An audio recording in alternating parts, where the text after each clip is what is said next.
Što fali onome tamo koji nema veze sa crkvom, nema veze sa Hristom, ko zna kom se on idolu, to je lažnom Bogu klanja. A dobar je čovjek, dobar domaćin, kaže se, pošten, on zna i ovo uradio, ono pomagao i ovdje, pomagao i on. I?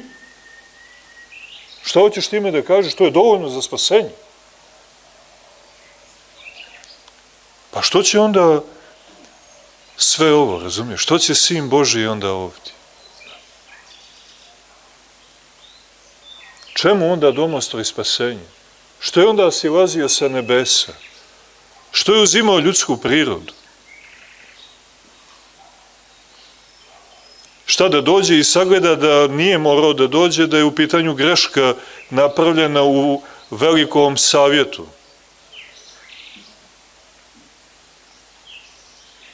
Veliki savjet je napravio pogrešnu procjenu, tako da jedan od trojice zapravo i nije morao da dolazi na zemlju, do toga smo došli poslije tajne ovaploćenja.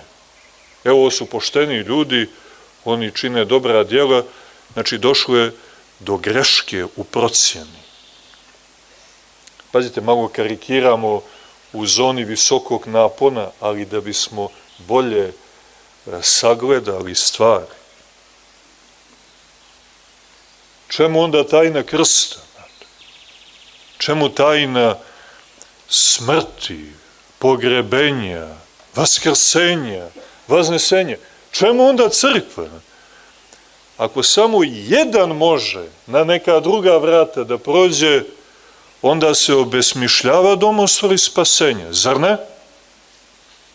Ili ćemo prihvatiti varijantu da je to ono naša pravoslavna opcija. Mi se spasavamo na ovaj način, a oni na onaj. A to je tek ono najgora priča.